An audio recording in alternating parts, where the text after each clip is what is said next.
आजची पत्रकार परिषद सिंधुदुर्ग जिल्ह्याच्या आरोग्याच्या व्यवस्थेच्या संदर्भात आहे। सातत्याने सिंधुदुर्ग जिल्ह्याच्या आरोग्य व्यवस्थेसंदर्भात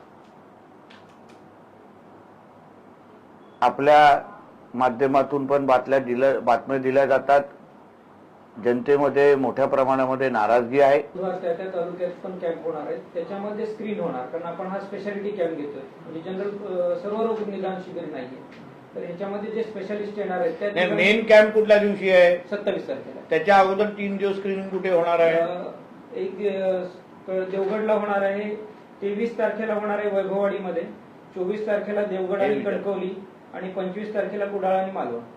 असे ह्या स्क्रीनिंग करायचे त्या लोकांना, आणि ज्या स्क्रीनिंग मध्ये जे आढळलं ते फायनल जो मेगा कॅम्प आहे तो 27 तारखेला, आणि ते सगळे 27ला तिथे आहे। ही पद्धत म्हणजे प्रत्येक तालुकानी आहे पहिले स्क्रीनिंग होणार, आणि मग जो मेगा कॅम्प जो 27 तारखेला कणकुली घेणार आहे ते सगळे इथे येणार। ज्यांना फर्दर ट्रीटमेंट किंवा ऑपरेशन नाही, आपण ते सगळे आपण कणकोलीमध्ये मॉड्युलर ओटी आहे, त्या ठिकाणी ऑपरेशन थिएटरमध्ये सर्जरी केल्या जाते, आणि त्या खूपच म्हणजे सुपर स्पेशालिटीच्या सर्जरीज आहेत ते आपण योजनेमधून मोठ्या शहरामध्ये। सर, हे आता लोकांपर्यंत पोहोचणार कसं? म्हणजे जे आजार गावागावांमधून लोक आहेत ज्या या दुर्धर आजाराचे, त्या लोकांपर्यंत शासन म्हणून आपण कसं पोहोचणार आहे? म्हणजे लोक कशी येतील? ते सर प्राथमिक आरोग्य केंद्र स्तरावर आपण समुदाय आरोग्य अधिकारी, आशा स्वयंसेविका आणि आरोग्य कर्मचारी यांच्या मार्फत आपण ते घरोघरी, आपल्याकडे ऍक्च्युअली लाईन लिस्ट आहे, आपल्याकडे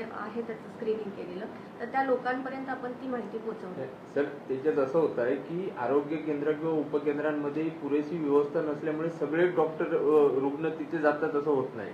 काही रुग्ण हे आपल्या तालुका स्तरावर असे खाजगी डॉक्टरांकडे जातात, मग ती लोक पण त्यामध्ये समाविष्ट झाली पाहिजेत किंवा ती आली पाहिजे। आता तुम्हीही पत्रकार आहात, तुमच्या माध्यमातून पण जी बातम्या बाहेर जातील त्याच्यातून पण जनजागृती मोठ्या प्रमाणामध्ये होती। काय होत आहे, आपण हे पहिल्यांदा हा भूमिका घेतोय, जसं लोकांना कळत जाणार तसं लोकांना त्याला माहिती आहे, त्याला ह्या 3 महिन्यानंतर हे होणारच आहे। आता आपला काय मुद्दा आहे की आपल्याकडे हे जे काय तज्ज्ञ यांनी सांगितलं हे आपल्या जिल्ह्यामध्ये नाहीच आहेत, त्याच्यासाठी आपण नेहमी ओरड घालतो की बाबा हे नाही आहे, हे नाही, आता स्त्रीरोग तज्ज्ञ नाही आहे, त्याच्यासाठी आपण ओरड घालतो, तर ते आपण उपलब्ध करून देतो आहे ऍज इन वेल। आता फायनल प्लॅन काय आहे की सगळं कायमस्वरूपी आपल्या जिल्ह्यामध्ये यावे, त्यासाठी आम्ही मंत्रालय स्तरावर त्या पद्धतीच्या नियुक्त्या, भरती हे सगळ्या गोष्टी करतोय।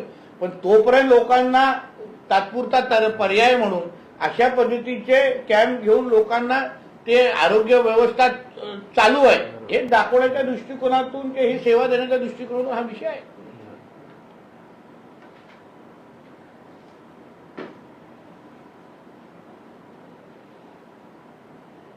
कॅम्प म्हणजे आपल्याकडे सावंतवाडी कणकवलीचा 10 वर्षापूर्वी ट्रॉमा केअर युनिट उपलब्ध करून दिले होते, म्हणजे त्याचं हे झालं होतं, शिबिर काम झालं होतं, सगळं मशिनरी आलंय, परंतु तज्ज्ञ नाही, आणि ऍक्सिडेंटल प्रॉब्लेम मोठा। ज्या नियुक्त्या करायच्या आहेत ना ज्या, त्याच्यासाठी आम्ही मंत्रालयावरती बैठक घेतो। जसं मी तुम्हाला सांगितलं, दोन्ही मंत्र्यांबरोबर आता 23 तारखेपासून बजेटचं अधिवेशन सुरू होतं। माझा प्रयत्न काय आहे की दुर्गम विभाग आहे, दुर्गम जिल्हा आहे। आता उदाहरण, मी त्या दिवशी जेव्हा जिल्हा परिषदेच्या वृत्तपदांसाठी जेव्हा त्या बैठका घेतल्या तेव्हा त्यांनी गडचिरोली जिल्ह्यासाठी काही इन्सेंटिव्ह दिलेला आहे का, कारण तो एकदम टोकाचा जिल्हा आहे। तसं आम्ही सांगितलंय की बाबा आमचा जिल्हा, आमचा तर तसं पर्यटन पण जिल्हा आहे, तर आमच्यासाठी काही इन्सेंटिव्ह देऊन तुम्ही काही तज्ज्ञांना इथे घेऊ शकता का, तर ते आता आम्ही राज्य सरकार पातळीवर करणार आहोत। मग आता ट्रॉमा सेंटर तयार आहे, त्या निमित्ताने बाबा आमच्याकडे तज्ज्ञ तरी द्या।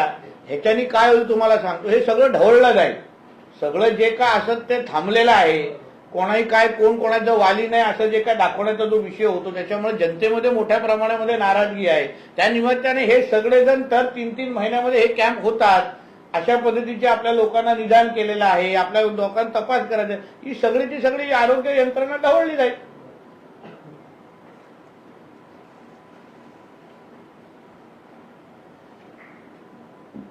ठीक आहे, अजून काय प्रश्न? आपल्याच तालुक्यामध्ये महिला स्त्रीरोग तज्ञ नाही आहे, अन्य तालुक्यामध्ये प्रत्येक ठिकाणी काही ठिकाणी आहेत त्या महिला स्त्रीरोग तज्ञ डॉक्टर, पण तिथे पेशंट तेवढे नाही तरी देखील आपल्या तालुक्यामध्ये महिला स्त्री गेले 4 महिने उपलब्ध नाही. आपण तसा प्रस्ताव त्यांना बदलीने आपण कणकवलीमध्ये करण्याचा प्रस्ताव केलेला आहे. तो वरिष्ठ कार्यालयामधून झाला की होईल ते. करून देतो. काय तर ह्या निमित्ताने काय होतं, खूप गोष्टीला वाचा फुटेल आणि ह्यांनाही मग उत्तरं देण्याच्यासाठीच आम्ही सगळेजणच, मी काय ह्यांना आणि मी एकच टीव्ही त्यांचा कॅप्टन समजा तुम्ही, पण आम्ही सगळेजण तुम्हाला उत्तर देण्यासाठी बांधील राहू. असं आहे. माझा एवढाच प्रयत्न आहे की आपल्या ह्या प्रवासामध्ये आपले पेशंट जे गोवा आणि कोल्हापूरला न जाता हे तज्ज्ञ आपल्या इकडे उपलब्ध झाले. आता आम्हाला कळलं की बाबा श्रीरोज तज्ज्ञ आता ह्या तालुक्यात आहे, तर त्याला लगेच उपलब्ध. हे रोज सुधार करणारी ही प्रक्रिया आहे.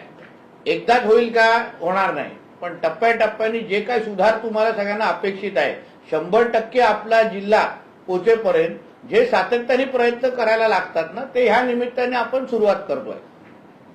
चांगली सुरुवात ऑर्थोपेडिक म्हणून उपजिल्हा रुग्णालयात आहे आपल्या कणकवलीत. सगळ्यांचे चांगले ऑपरेशन वगैरे सगळं होते चांगलं. फक्त रोजचं त्यांचं देखरेख आणि ट्रीटमेंट देखभाल ही तरी बघणे गरजेचं आहे. कारण अजून ओपीडीमध्ये जे डॉक्टर असतात ते वेळेवर होत नसतात काही काही, आणि त्यानंतर मग जे वॉर्डमध्ये डॉक्टर असतात त्यांची फेरी कमी असते. करू सुद्धा. त्यासाठी हे सगळे जे कार्यक्रम जे आपण घेतोय, आता किमान दर 3 महिन्यानंतर मध्ये तरी आम्ही सगळेजण भेटणार आहोत. तेव्हा ह्या गेल्या 3 महिन्यामध्ये झालेल्या चुका, आलेल्या तक्रारी पुढच्या 3 महिन्यामध्ये सुटल्या आहेत की नाही, यासाठी तर आम्ही एक दुसऱ्याला बोलण्यासाठी बांधील राहू.